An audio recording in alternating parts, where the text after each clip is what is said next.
ओम शांति।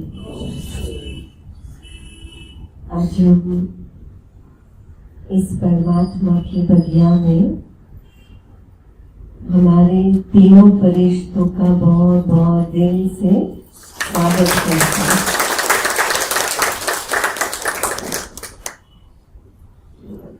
हमारे पद्मा मैडम, रामकृष्ण भाई और वासुदेव भाई जो नालंदा कॉलेज के अंदर, स्कूल एंड कॉलेज के अंदर आप अपनी सेवाएं देते हैं एज ए प्रिंसिपल के रूप में, और समय प्रति समय जब भी नालंदा कॉलेज में प्रोग्राम होता है तो बहुत प्यार से स्कूल, कॉलेज और टीचर कोर्स के जो भी स्टूडेंट होते हैं तो वो सारे कलेक्टिवली प्रोग्राम बहुत अच्छी तरह से मैनेज करते हैं।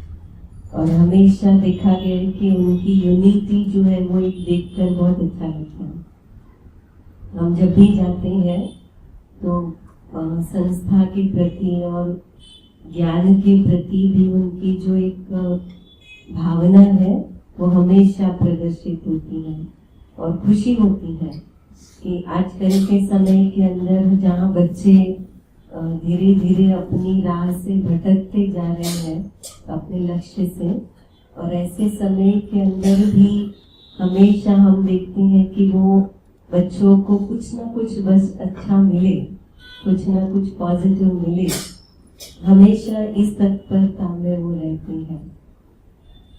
तो अभी भी जब इंटरनेशनल योगा डे था तो तभी हमारा प्रोग्राम था, वहाँ पर हमको बुलाया था। तो उस समय भी बहुत अच्छा सुंदर प्रोग्राम हुआ और सभी ही ऐसे बात चल रही थी। और विशेष अभी जैसे 10th और 12th का जब रिजल्ट आया तो तभी जो बच्चों का हमने सम्मान किया था, तो जब वो बच्चों से भी मिल रहे थे तो काफ़ी बच्चों के पेरेंट्स और बच्चे भी ये कहते थे कि थोड़ा कंफ्यूज होते हैं कि ये क्या करे क्या नहीं करे।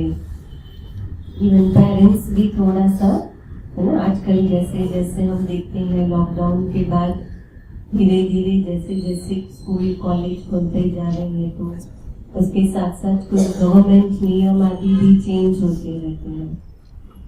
तो उससे भी थोड़ा सा अगर हम अवगत रहते हैं तो भी हम अपने आप को और अपने बच्चों को भी एक अच्छा सुंदर भविष्य है वो दे सकते हैं।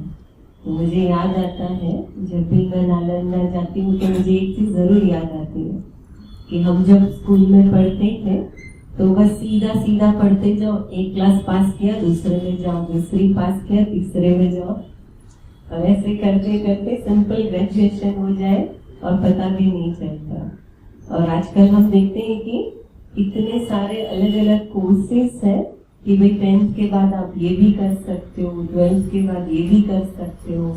इवन अभी साइंस लेकर या कॉमर्स लेकर के अगर इस लाइन में जाना है तो उसकी एंट्रेंस एग्जाम, मुझे याद है शुरू में तो ये एंट्रेंस एग्जाम ही मुझे समझ नहीं आती कि ये एंट्रेंस एग्जाम क्यों देनी होती, कि जब पास हो गए तो फिर नेक्स्ट क्यों स्टैंडर्ड में तुरंत नहीं जा रहे। तो आजकल जैसे जैसे हम देखते हैं कि एजुकेशन लेवल भी, है ना, धीरे धीरे उसमें भी काफी सारे चेंजेस आते हैं। और आप सभी भी उससे अनुभवी होंगे कि जब अपने अपने बच्चों को पढ़ता हुआ आप देखते हो और अपने अपने बच्चों को पढ़ाते हो तो उनकी पढ़ाई और हमारी पढ़ाई में बहुत फर्क है। तो ऐसे समय के अंदर और बहुत खुशी खुशी हमारे तीनों प्रिंसिपल ने खुशी खुशी स्वीकार किया कि नहीं, हम जरूर आएंगे और सबको बहुत अच्छे से गाइड भी करेंगे, मार्गदर्शन देंगे। तो उसके लिए मैं इन तीनों का बहुत बहुत बहुत दिल से सबकी तरफ से धन्यवाद करती हूँ। तो हम शुरू करें, उसके पहले मैं संक्षिप्त में थोड़ा सा आपका परिचय करा दूं। हमारे बीच पद्मा मैडम आप सब जानती हैं, काफ़ी हमारे प्रोग्रामों में भी आए हुए हैं, उन्होंने सर्विस कोर्स भी किया हुआ है। हमारे अर्जुन सर भी जो जैसे समय मिले वैसे वो भी रेगुलर आते हैं, अभी तो रिटायर हो गए लेकिन तो भी 7:30 क्लास में वो जैसे टाइम मिले वैसे आती है। और काफ़ी अच्छी सेवाएं उनके द्वारा भी नालंदा में हुई है। और आज हमारे बीच जो वासुदेव भाई है, जो इंग्लिश एकेडमी के वहाँ प्रिंसिपल है, तो इंग्लिश एकेडमी, तो उन्होंने भी ऑफर किया कि वहाँ पर भी हम, जैसे हम पहले एवरी फ्राइडे लॉकडाउन के पहले, क्योंकि अभी तो बीच में लॉकडाउन आ गया तो फिर बंद हो गया था, तो जैसे हर शुक्रवार को हम नालंदा में पढ़ाने के लिए जाते थे, तो वैसे ही फिर अभी भी हम फिर से ये जुलाई के फर्स्ट शुक्रवार से शुरू करने वाले हैं।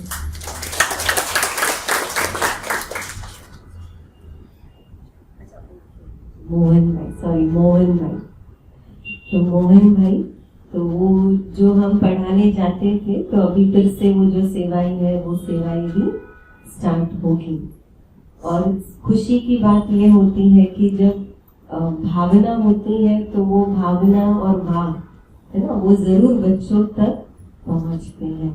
तो हमारी पद्मा मैडम, आप एमए और प्रिंसिपल है नालंदा कॉलेज में, खासकर जो टीचर ट्रेनिंग कोर्स चलता है ना, जिसके बारे में आपको वो डिटेल में बताएंगे कि कैसे कई बार ऐसी स्थिति आती है और जीवन के अंदर, और कईयों को पढ़ने की लगन भी होती है, लेकिन कई बार सिचुएशन ऐसी होती है कि एक उम्र जाने के बाद भी फिर सोचते हैं कि क्या करेंगे, कैसे पढ़ेंगे। तो ऐसे भी काफी कोर्सेस होते हैं कि जो आप अगर एक एज होने के बाद भी आप अगर पढ़ने की चाह रखो तो पढ़ सकते हो, और उसके आधार पर कोर्स वगैरह भी हो सकते हैं। तो उसके लिए जो हमें आज विशेष गाइडेंस देंगे। और साथ साथ हमारे बीच मोहन भाई है, मोहन भाई चौधरी, जो BAc और B.Ed है फिजिकल, और उसमें भी नालंदा एकेडमी में आप इंग्लिश मीडियम स्कूल के आप प्रिंसिपल हैं। तो वो भी आज हमको एजुकेशन गवर्नमेंट में जो काफ़ी सारे अलग अलग चेंजेस होते हैं समय प्रति समय, तो उसके लिए भी हमें विशेष आज मार्गदर्शन करेंगे।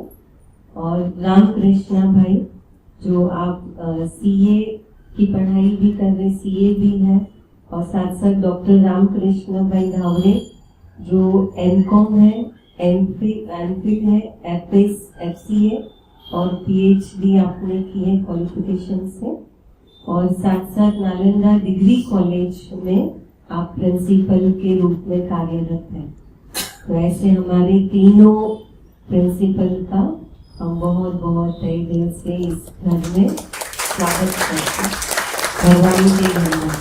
मुझे आज ही पता चला कि हमारे दोनों भाई वो पहली बार बाबा के घर में आए। एक तो मुझे ऐसे लगा था कि शायद वो एक बार आए हुए, ऐसे लग रहा था, क्योंकि हम जब भी वहां पर जाते हैं तो हमको एक अपनापन ही हमेशा महसूस होता है। तो बहुत अच्छा हो गया कि आज उनका आना भी हुआ। तो हम सबकी तरफ से उनको, मैं कविता बहन को कहूँगी कि तीनों को बाबा के घर की तरफ से गुलदस्ते देकर के उनका स्वागत करें।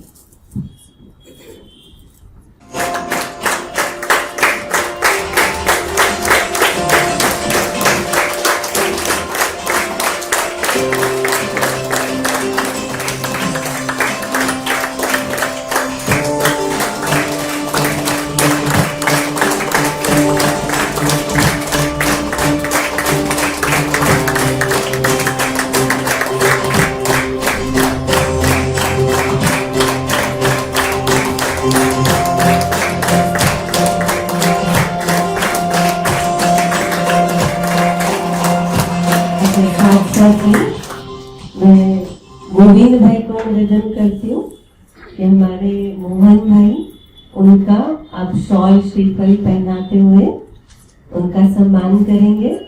आज बाबा के घर में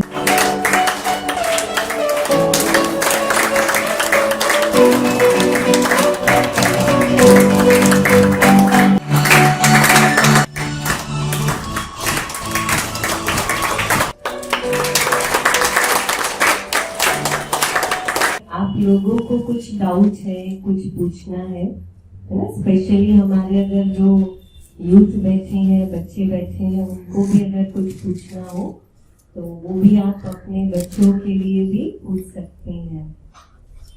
तो सबसे पहले हमारे बीच मोहन भाई है, तो वो अपने जो एजुकेशन लेवल पे और खासकर स्कूल में प्रिंसिपल है, तो उसके साथ साथ जो आगे और कोर्सेज वगैरह भी होते हैं, तो सभी की जानकारियों को हम अभी प्राप्त करेंगे। Thank you.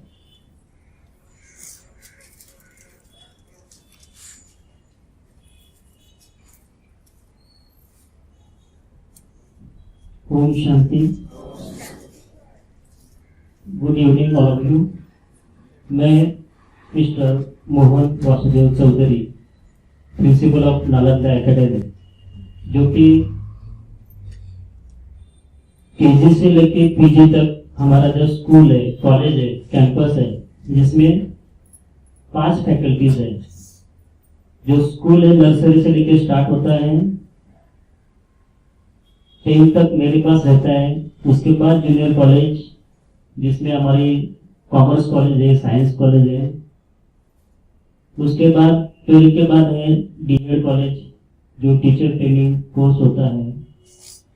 उसके साथ साथ डिग्री कॉलेज है, लॉ कॉलेज है। ऐसे सारे सेक्शन हमारे चलते रहते हैं। तो पहले शुरुआत मुझसे ही करता हूँ। जैसे कि करियर, आज का जो सेशन है, career option under commerce stream, जैसे करियर गाइडेंस। आपके आगे भविष्य में आपका जो करियर है, वो करियर कैसा होना चाहिए, क्या आपको चूज करना चाहिए, वो आफ्टर 12 के बाद शुरू होता है। लेकिन आपका करियर शुरू हो जाता है नर्सरी से लेके। जैसे कि हम पेरेंट्स होते हैं, जैसे भी बच्चा, पहले तो उनकी जो गुरु है, उनके गुरु माँ, जो बच्चे को पढ़ाती है, चलना कैसा है, बोलना कैसा है, रहना कैसा है। उसके बाद वो टीचर के पास जाता है। करियर से शुरुआत वहीं से शुरू हो जाती है। बच्चों के ऊपर आप क्या संस्कार दे रहे हैं, बच्चों को आप क्या पढ़ा रहे हैं, बच्चों को आप क्या बनाना चाहते हैं, वो आपके ऊपर, आपके संस्कार के ऊपर और उसकी पढ़ाई के ऊपर डिपेंड होता है। बच्चा कौन से भी माहौल में कैसे भी रहेगा, लेकिन उसका जो बैकग्राउंड है, उसका जो फ्रेंड सर्कल है, उसी टाइप में वो बढ़ता रहता है। तो नर्सरी का एज होता है अभी 4 साल से शुरू होता है, 5 साल, 6 साल। अभी न्यू एजुकेशन पॉलिसी जो है, न्यू एजुकेशन पॉलिसी में अभी चेंजेस आ रहे हैं। जैसे कि 35 ईयर के बाद अभी न्यू एजुकेशन पॉलिसी आ रही है, जिसमें कि पहले बच्चा नर्सरी, जूनियर, सीनियर ऐसे 3 क्लास पढ़ता था। उसके बाद वो जाता था 4th स्टैंडर्ड में primary section. Primary section 1st standard, 2nd standard, 3rd standard, 4th standard, ये प्राइमरी सेक्शन होता था। उसके बाद 5th स्टैंडर्ड से लेके 10th स्टैंडर्ड तक उनका सेकेंडरी सेक्शन होता था। बाद में बीच में 5th स्टैंडर्ड भी प्राइमरी को जोड़ दिया था। उसके बाद कॉलेज, ऐसा ये सब शुरुआत होती है 11वीं से लेके। लेकिन अभी न्यू एजुकेशन पॉलिसी जो आने वाली है, तो बच्चे का चाइल्ड साइकोलॉजी, मानसिक तौर पर बच्चों का जो एजुकेशन कैसे होना चाहिए, उसके ऊपर बहुत सारा रिसर्च करके अभी ये चेंज आ रहा है।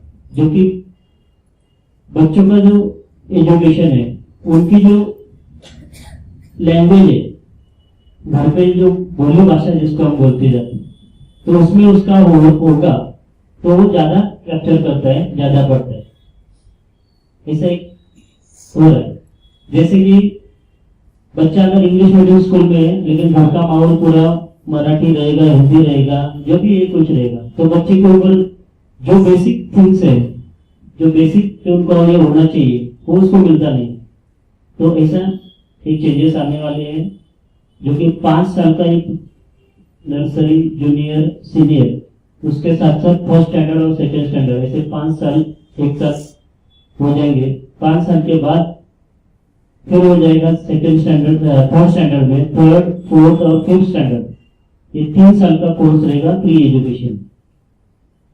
बाद में 6 स्टैंडर्ड, 7 स्टैंडर्ड और 8 स्टैंडर्ड ये हो जाएगा सेकंड ईयर, मतलब प्री सेकेंडरी एजुकेशन।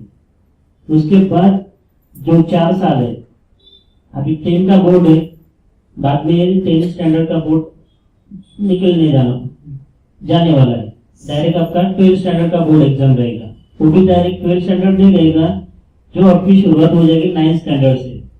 9 स्टैंडर्ड के 2 सेमिस्टर, उसके साथ साथ 10 स्टैंडर्ड के 2 सेमिस्टर, 11 स्टैंडर्ड के 2 सेमिस्टर, बाद में 12 स्टैंडर्ड के 2 सेमिस्टर, ऐसे टोटल 8 सेमिस्टर का आपका इवैल्यूएशन 4 साल का आपका 12 स्टैंडर्ड में होने वाला है। तो धीरे धीरे 10वीं का बोर्ड आपका जाएगा, लेकिन बोर्ड जाएगा, पढ़ाई ज्यादा बढ़ गई, आपको 4 साल मेहनत करनी पड़ेगी, तभी आपको लास्ट में आपका फाइनल रिजल्ट आने वाला है। अभी का एजुकेशन जैसे देखो आप, अभी क्या चल रहा है, बच्चों को पेरेंट्स 8 स्टैंडर्ड तक उसके ऊपर कुछ ज्यादा ध्यान नहीं देते, उसका करियर क्या करने वाला है, क्या करना चाहिए। लेकिन जब भी 9 स्टैंडर्ड आ जाता है, 9 और 10 स्टैंडर्ड, तो सब लोग जाग जाते हैं, उसके सब पेरेंट्स जाग जाते हैं, उसके रिलेटिव जाग जाते हैं बच्चों को, नहीं तू 10 स्टैंडर्ड में तुझे अच्छी पढ़ाई करनी है, तुझे बहुत बड़ा ऑफिसर बनना है, तुझे अच्छे मार्क्स लाने हैं। उसके मामा रहेंगे, मासी रहेगी, जो भी है सब बोल तू ये पास करेगा तो मैं तुझे मोबाइल देगा, तू ये करेगा तो तुम्हें, ऐसे प्रलोभन दिखाते, मैं ये करेगा वो करेगा। लेकिन 8 स्टैंडर्ड तक उसका हमने कुछ सोचा ही नहीं, क्या पढ़ाई चल रही है उसके ऊपर अगर हमने ध्यान ही दिया नहीं, तो वो डायरेक्ट 10 में जाके क्या करेगा। अगर उसका बेसिक अच्छा रहेगा तो 10 स्टैंडर्ड में वो कहां से मार्क्स लाएगा। और लेकिन हमारी अपेक्षा रहती है उसमें अच्छे मार्क्स लाने चाहिए, फिर वो बच्चा आ जाता है टेंशन में, ना उसका इधर ध्यान रहता है ना उधर ध्यान रहता है। लेकिन देखो मेरा एक मानना है कि हमें बच्चों को कितने परसेंटेज आए हैं उससे तोलना नहीं चाहिए। बच्चे जो भी परसेंटेज लाए, knowledge means what, how you have to utilise your knowledge in your real life, that is a knowledge. नहीं तो आपके पास 100 आउट ऑफ 90% मार्क्स आए हैं, लेकिन आप 90% मार्क्स का कुछ रियल लाइफ में यूज ही नहीं कर रहे, तो what use of that knowledge, nothing, उसका कुछ भी यूज नहीं है। बट यू हैव 50% नॉलेज, आपको 50% मार्क्स है, but you have utilise 100%, so that is use of knowledge. तो 50% का बच्चा है वो आगे जाएगा, क्योंकि वो 100% मेहनत करके पॉजिटिविटी में अपना काम कर रहा है, तो वो नॉलेज है। जैसे कि हम लोग देखते हैं बच्चों का पढ़ाई, अभी इसके ऊपर एक छोटा सा स्टोरी है, तो स्टोरी में बताएगा। एक पैरेट्स होते, तोता होता है, तोता जो तोता पकड़ के बेचते हैं। तो ऐसा एक जंगल से एक शिकारी रहता था, वो तोता पकड़ के बेचने का काम करता था। फिर लोग लेके शहर में गाँव में जाते थे। हम लोग क्या तोता पालते हैं, बच्चा बोलता है ये करता है, तो उसको फिर वो उसको प्रेम करता था, थोड़ा बोलना सिखाता था, फिर वो बेचता था। जितना ज्यादा अच्छा तोता बोलता है उतनी उसकी कीमत मिलती थी, तो बेच रहा है। तो बेचते बेचते एक शहर में जाता है, वहां पे एक साधु संत आदमी जो देखता है, जैसे पारुल बहने सब अपने जो ओम शांति वाले, इनका ध्यान रहता है कौन किस मुसीबत में, किसको क्या टेंशन है, क्या कर रहे हैं। जैसे कि हमारा सेशन चलता है स्कूल में, तो इनका यही ध्यान रहता है कि कौन बच्चा कहाँ पे किसको कुछ प्रॉब्लम है, मेंटल कुछ प्रॉब्लम है, तो ये सब सॉल्व करते हैं, उसको डीप में जाके बताते हैं। तो यही सोच सकते हैं। तो ऐसा वो साधु आदमी था, वो देखता है कि ये सब पेरेंट्स को ये लेके जाता है और बेच देता है। बेचारे की पूरी उम्र जो है वो पिंजरे में बंद रहती है, उसकी लाइफ ही इंडिपेंडेंट मतलब ये हो जाती है, मतलब उसको बंद कर देते हैं। फिर उसे क्या ज्ञान, 2 तोते खरीदने के बाद उसको लेके गए घर पे, और उनको दोनों को अच्छा बोलना, अच्छा सिखाया। क्या सिखाया कि देखो शिकारी आते हैं, दाने डालते हैं, जाल बिछाते हैं और पकड़ के लेके जाते हैं। तो दोनों तोते एकदम ट्रेन हो गए, बोल रहे, अच्छे से कर रहे। अभी उनको बोला अभी मैं आपको छोड़ेगा, आपको आजाद करेगा, जितने जितने आपके फ्रेंड्स हैं सब सर्कल में सबको बताओ कि ये शिकारी क्या करते हैं, दाने डालते हैं, जाल डालते हैं, पकड़ के लेके जाते हैं और बेच देते हैं। फिर उसने सब जंगल में मतलब दोनों को छोड़ दिया। फिर उनके फ्रेंड्स को उनको सबको साथ साथ में सबको बता रहे, जैसे स्कूल में रहते हैं वैसे सबको बता रहे। फिर ये मैसेज उसके पास बराबर, तो मैसेज फॉरवर्ड हो गया पूरे जंगल में, वही चर्चा चल रही है, सब जंगल में चलते हैं। शिकारी आते हैं, दाने डालते हैं, जाल बिछाते हैं, पकड़ के लेके जाते हैं और बेच देते। फिर एक दिन शिकारी जाता है शिकार करने के लिए, दाने डालता है, नेट बिछाता है, तब सब पैरेट्स जो बैठे ऊपर वहां पे वो उसको बोल रहे हैं, हाँ शिकारी आते, दाने डालते, जाल बिछाते और पकड़ के लेके जाते। सब जन बोल रहे, वो बोले इनको किसने सिखाया, ये तो अभी तो अपने जान में आने वाले नहीं है, तो क्या करना है अभी। तो उसको एकदम गुस्सा आता है, जितने दाने उतना फेंक देता है और जाल का फेंक दिया और सो गया। अभी कुछ शिकार होने वाली नहीं है, अभी आप ये हो।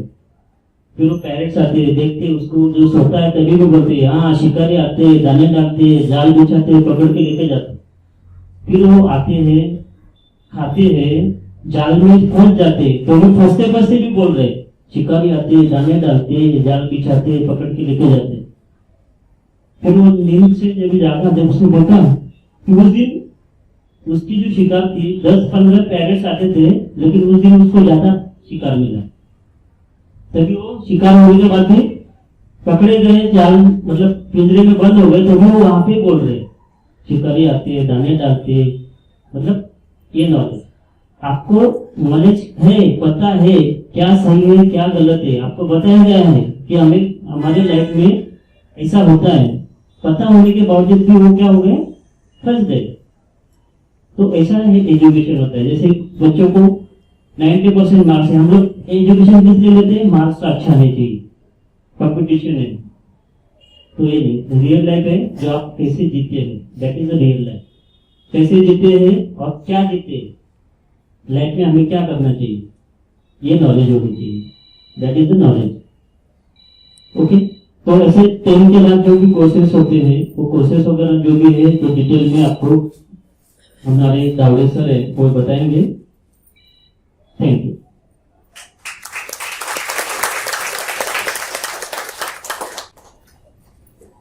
ओम शांति। सबसे पहले मैं पारुल बहन जी को धन्यवाद देना चाहती हूँ। आज का इस सुबह संजय में हम लोग को इधर बुलाए एंड वी आर हैप्पी, हम लोग को बहुत खुश हो रहे हैं। एंड हम लोग इधर जो शिक्षा और जो कोर्सेस, क्या कोर्सेस सिलेक्ट करने उसके बारे में बताएंगे। मैं सिर्फ Padma Sherega, I am a teacher educator, means जो स्कूल में टीचर बनते हैं and giving training to the teachers. उसके पहले मैं बताऊंगी शिक्षा क्या है। बच्चे स्कूल में पढ़ने के लिए जाते हैं। शिक्षा मीन्स प्रिपरेशन फॉर लाइफ। हमारा जो आगे का जिंदगी है वो कैसे प्रिपेयर करना है, वो शिक्षा है। एंड उसमें डिफरेंट माध्यम है, डिफरेंट कोर्सेस है, उसके थ्रू बच्चे आगे बढ़ते हैं। एंड ऐसे कि शिक्षा का माध्यम के बारे में भी काफी इशू है। सबसे पहले ऐसे हमारा शिक्षा आयोग का यह है कि शिक्षा का माध्यम मातृभाषा में ही अच्छा है। भले हम लोग बोलते हैं इंग्लिश सीखना है, इंग्लिश मीडियम में जाना है, इंग्लिश पढ़ना है, बच्चे बड़े होने के बाद पढ़ेंगे, जरूर पढ़ेंगे। एंड आजकल के जो कॉम्पिटिटिव जमाने में एंड ऐसे कि नया नया स्किल्स लेने के लिए इंग्लिश का लैंग्वेज जरूरी है। इंग्लिश मीडियम में भी जाना है, लेकिन कोई पेरेंट्स अपने बच्चों को कंपैरिजन नहीं करता है।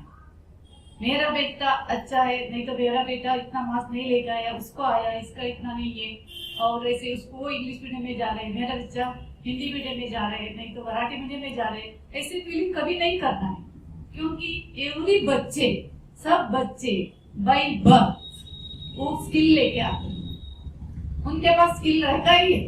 एंड स्कूल में they are exposing their knowledge.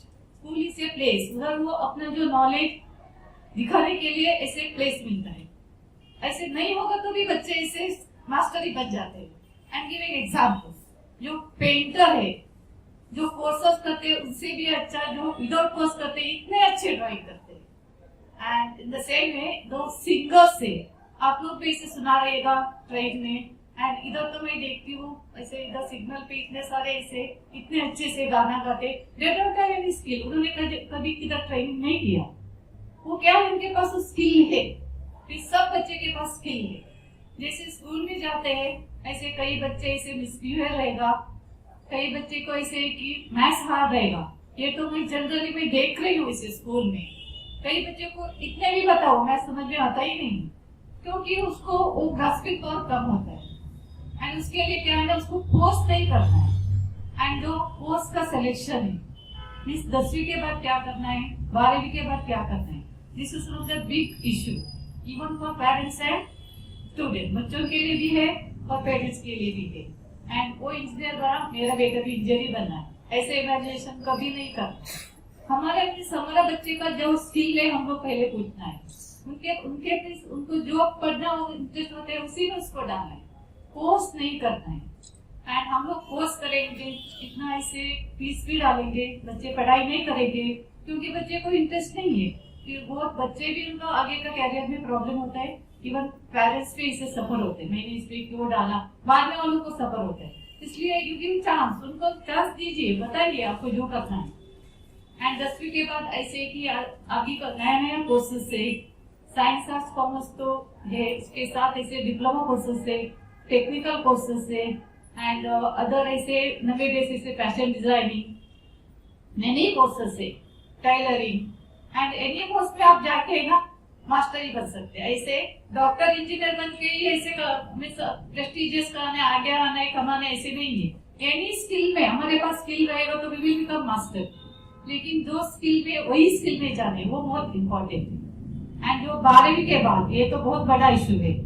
कई बच्चे ऐसे कॉमर्स लेते हैं, उनको पता नहीं होता है, हाँ मेरा फ्रेंड कॉमर्स लिया, मुझे भी कॉमर्स लेना। मेरा फ्रेंड वो कॉलेज में गया, कैसे भी करके मुझे कॉलेज में जाना ही है। ऐसे बच्चों का एक कॉमन इशू है, लेकिन हम लोग उनको समझाना है। फ्रेंड तो फ्रेंड है, फ्रेंड मीन्स आइडेंटिकल है। वो फ्रेंड मीन्स नया कॉलेज में जाए तो नया फ्रेंड मिलेगा। एंड हम लोग को जो कॉलेजेस से वो कॉलेज में जाना है एंड जो कोर्स से हमारा सिलेक्शन होना चाहिए। एंड उसके बाद कॉमर्स, मैंने कॉमर्स की 4 डिग्रियां ली है। एक है एमकॉम जो मास्टर ऑफ कॉमर्स है, सेकेंड डिग्री है M Phil master of philosophy, third degree है FCA that is fellow chartered accountant and चौथी लास्ट डिग्री है जो पीएचडी यानी डॉक्टरेट ऑफ फिलोसॉफी। और ये सब विदाउट एनी ज़्यादा कुछ कॉस्ट खर्च किए हुए है। और इसमें ऐसे नहीं कि इसमें बहुत सी नॉलेज लगती है। और बहुत से स्टूडेंट्स का होता है मैं मराठी मीडियम का हूँ, मैं हिंदी मीडियम का हूँ, मैं गुजराती मीडियम का हूँ, क्योंकि मेरा education typical Marathi medium school में हुआ। लेकिन ये सब डिग्रियाँ लेने में कहीं कोई दिक्कत नहीं आई है, क्योंकि मैं कैसे पढ़ूँ क्या है। तो एक कॉमर्स एक ऐसा एक ऑप्शंस अवेलेबल है जिससे आप ज़्यादा कोई खर्च ना करते हुए, लेकिन डिग्रियाँ भी हाईएस्ट है, बहुत ज़्यादा नहीं, वहाँ पे ज़्यादा पैसा नहीं है।